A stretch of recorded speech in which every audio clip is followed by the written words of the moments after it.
Bonjour à tous et toutes. On va commencer, le quart d'heure agricole est largement passé. Un bon quart d'heure agricole. Tout d'abord, avant de commencer cette journée technique, je voudrais faire des remerciements. Déjà pour l'accueil ici dans cette salle de la Maison des Loisirs à Muttersols. Monsieur le maire et la commune de Muttersols nous ont offert gracieusement, gratuitement, l'accès à cette salle. Je voudrais remercier aussi nos intervenants. Le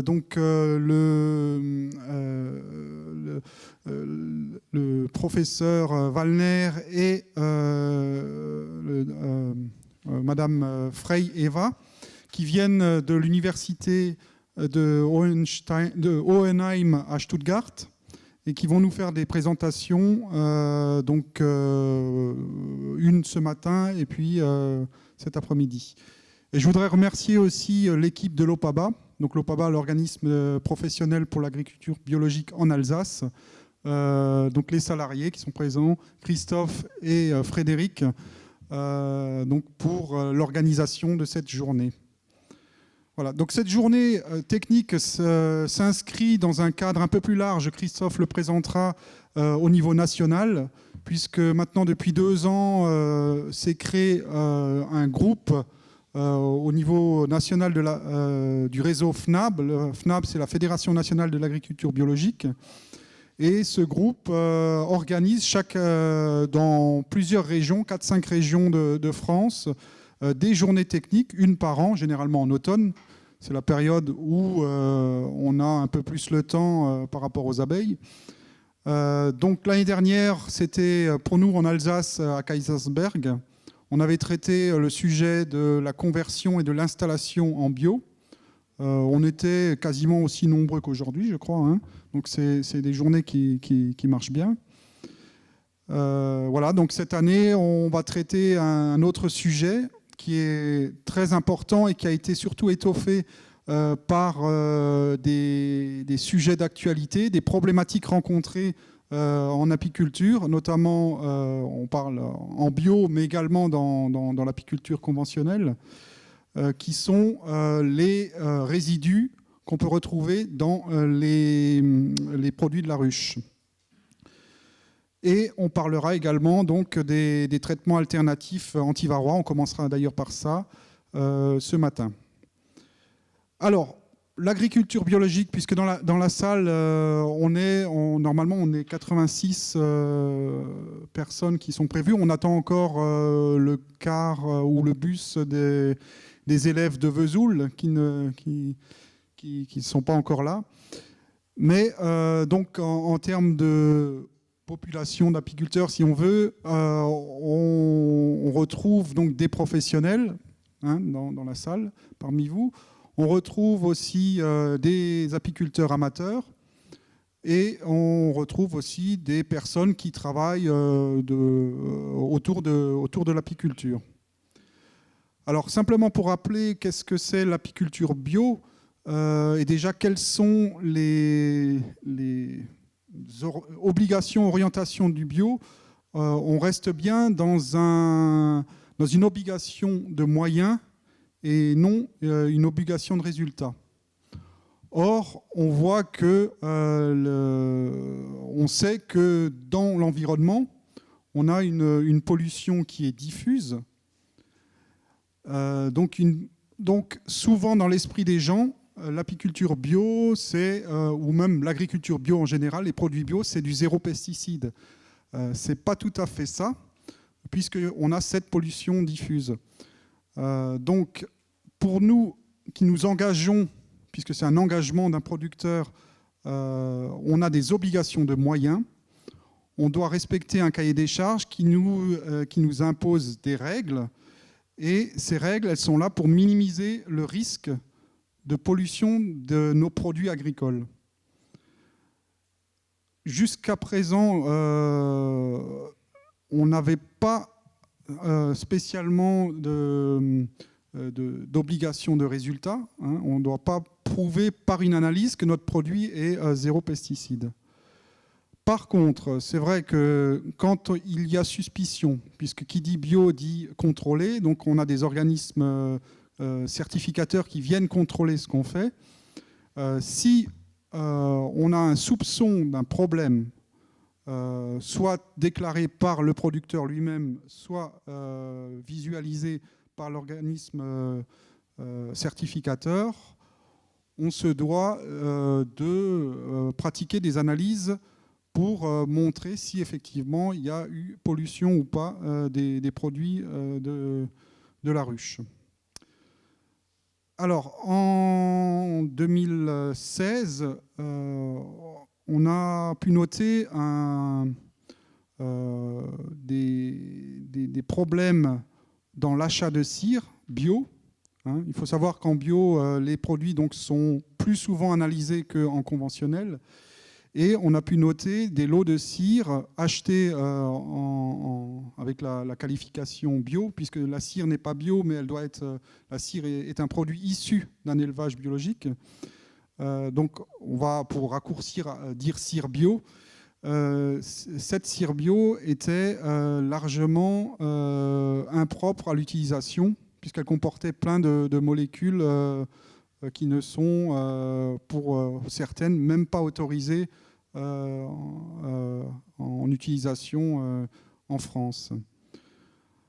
Alors, ces problèmes-là ont eu des cascades par rapport au... Enfin, c'est une problématique à cascade, puisque finalement, le plus pénalisé derrière, c'est toujours l'apiculteur, celui qui a acheté de la cire.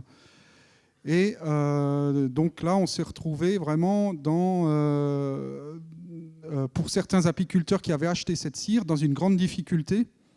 Certains se sont vus soit perdre leur accréditation, leur certification, soit même avec une impossibilité de vendre leurs produits dans le conventionnel, puisqu'il y avait des produits qui étaient interdits. Donc, in fine, bien que ces apiculteurs qui ont acheté de la cire avec un certificat étaient de bonne foi, se sont trouvés largement pénalisés économiquement et aussi pour le moral. C'est sûr que c'est pas évident, puisque après il faut tout remettre en conversion, retrouver de la bonne cire. Et le problème, c'est la confiance, quoi. Pouvons-nous avoir confiance dans l'achat de cire, sur la qualité des cires? Alors, ça c'est une problématique, donc on verra donc avec les interventions sur ces problèmes de cire. Hein. Ce n'est pas seulement au niveau du bio, puisque après, je crois qu'il y a l'ADARA qui a fait un travail dessus et qui a sorti énormément de résultats très inquiétants. On sait qu'il y a eu une importation de cire soit paraffinée sur des grands volumes en France et en Europe, sur des cires de très mauvaise qualité. Voilà. Alors il y a la cire, il y a également le pollen. Le pollen est aussi un sous-produit de la ruche qui est récolté en bio. Avec le printemps très humide qu'on a eu, les arboriculteurs notamment ont dû traiter au fongicide.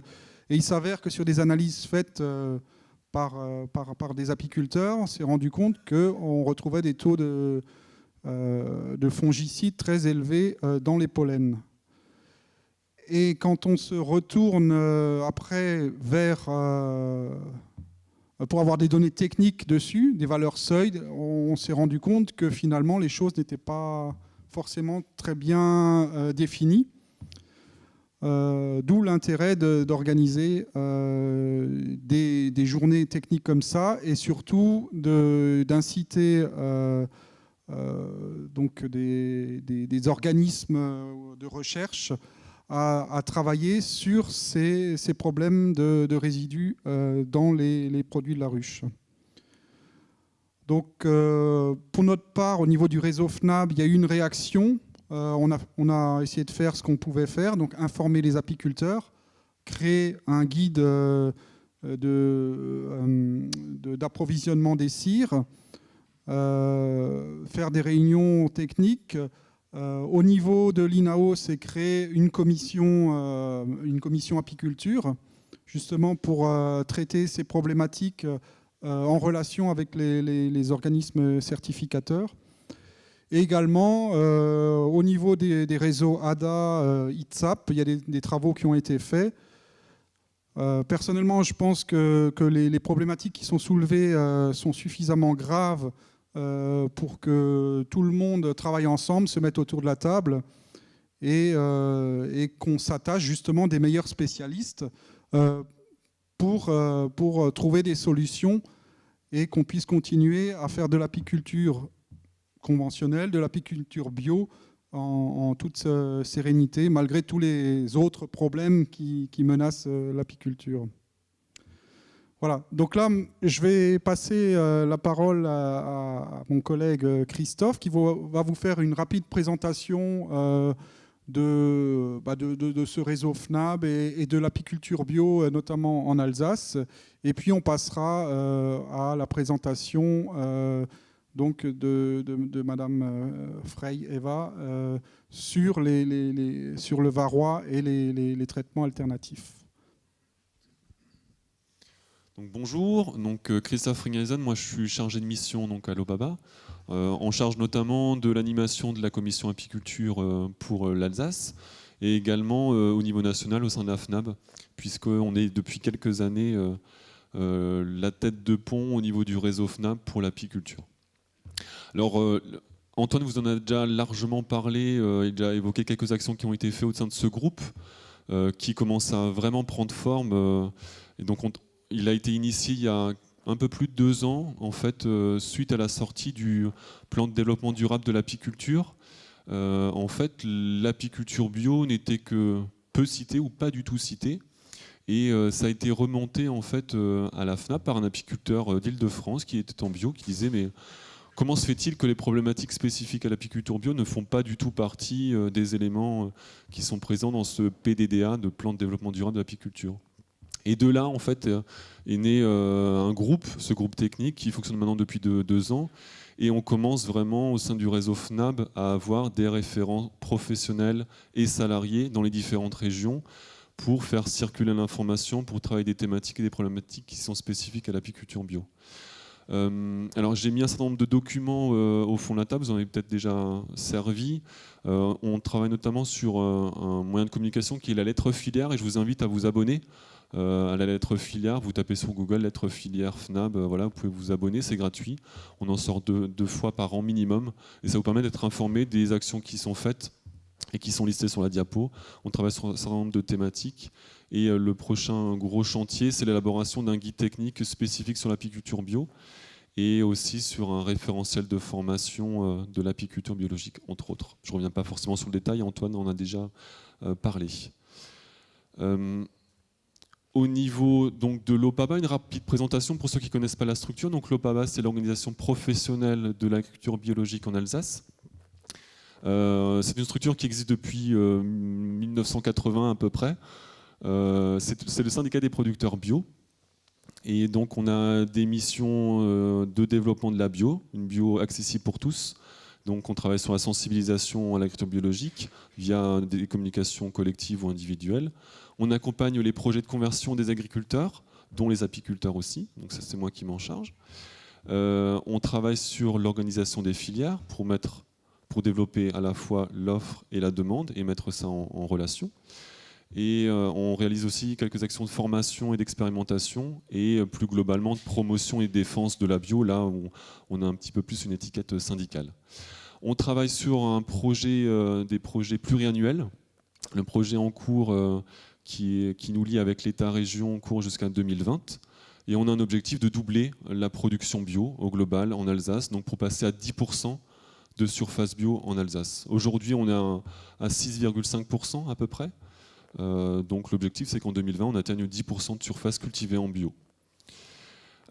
Évidemment travailler en réseau au sein de la FNAB, donc de la Fédération nationale de l'agriculture biologique, en lien avec les autres régions et notamment avec les autres structures du Grand Est, comme le CGA de Lorraine ou la FRAP Champagne-Ardenne. Et on a une commission apicole, donc c'est Antoine qui est mon référent professionnel, qui est plutôt dynamique, qui fonctionne bien, avec un très bon taux de participation. On est un peu plus de 20 apiculteurs bio. Et on a toujours 75% des apiculteurs, 10-15 qui sont présents et qui participent au débat, où on travaille sur la promotion de l'apiculture biologique et sur les thématiques réglementaires, techniques ou autres, et aussi sur la représentation de l'apiculture bio dans les différentes instances. Alors quelques chiffres ici, vous avez une carte en fait de la densité de ruches en France par département. Alors plus c'est foncé, plus il y a une densité forte. Alors évidemment en Alsace on est une petite région de production, mais on se défend plutôt bien. Les grosses régions de production c'est plutôt dans le sud, c'est Rhône-Alpes, Languedoc-Roussillon, Midi-Pyrénées, PACA, qui rassemble quasiment plus de la moitié du cheptel de ruches biologiques en France. Il faut savoir que l'apiculture biologique c'est la filière d'élevage, quand on parle d'animaux, qui en pourcentage est le plus développé en bio. On est à quasiment 14% des ruches présentes en France qui sont certifiées biologiques. Donc ça commence vraiment à être important. On compte 590 apiculteurs pour près de 100 000 ruches au total.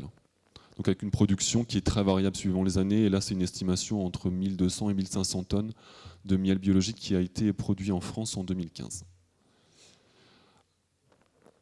Alors, en termes de circuit de distribution, de mise en marché, vous avez sur le graphique là, les circuits de vente en volume. Alors, les chiffres ont été un petit peu bidouillés, la mise en forme a été un peu changée. Donc, la vente directe représente la grosse majorité de la mise en marché du miel biologique en volume, avec près de 60%. Les magasins spécialisés type Biocoop, Satoris, Biomonde, qui commencent à bien se développer, représentent aussi un quart de la mise en marché du miel biologique.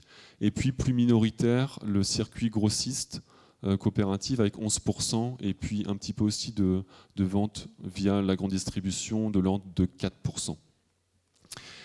Et évidemment, parmi les producteurs qui font de la vente directe, vous connaissez déjà les formes. Il y a la vente directe à la ferme, sur les foires et puis sur les marchés, qui est très pratiquée par les apiculteurs. À mentionner aussi la vente via les grossistes, qui est peu développée, mais les grossistes qui sont actifs sur le marché français du miel nous relaient une forte demande. Ils sont fortement demandeurs de miel biologique. Et ce déficit en offre de miel biologique local, français, qui est recherché, se ressent aussi sur les prix, avec des niveaux de prix qui sont assez dynamiques. Et certains apiculteurs commencent à s'y intéresser. Et un petit mot aussi par rapport à l'importation. Évidemment, l'offre de miel français en général est déficitaire. C'est aussi le cas pour le miel biologique. Donc il y a une importation de Chine, d'Amérique du Sud, d'Italie, qui se fait sur le marché français. Alors ici, vous avez donc pour l'Alsace en 2016 l'évolution du nombre de producteurs entre 2004 et 2016, donc sur le côté gauche. Donc aujourd'hui, on compte 22 apiculteurs bio, donc une belle dynamique, avec 6 engagements cette année. Donc 6 nouveaux producteurs qui se sont engagés en bio et qui donc vont avoir 1 an de conversion, donc 1 an pendant lesquels ils respectent le cahier des charges, mais ils ne pourront pas vendre les produits de la ruche dans la filière biologique et bénéficier du logo. Et la moitié de ces apiculteurs, grosso modo, sont des professionnels. Et en nombre de ruches, donc on a une dynamique aussi en croissance et on compte 3400 ruches en Alsace, en bio. J'en ai fini pour ma petite introduction en termes de chiffres. Alors, le programme, donc Antoine vous l'a évoqué, on va évoquer la problématique du varroa avec Eva Frey qui va nous rejoindre, que j'invite à nous rejoindre pour faire cette présentation. On fera peut-être une pause intermédiaire, ça dépend de votre participation ou pas. S'il y a besoin de faire une petite pause café aux alentours de 11h, on verra. Sinon, on poursuivra jusqu'au déjeuner. Donc, il y a un buffet bio qui est prévu sur place, vers 12h30 à peu près. Donc, après la présentation de Madame Frey, évidemment, vous aurez tout loisir de poser vos questions avec une séquence de questions-réponses. Et puis, on enchaînera à 14h avec la problématique des contaminants de la ruche.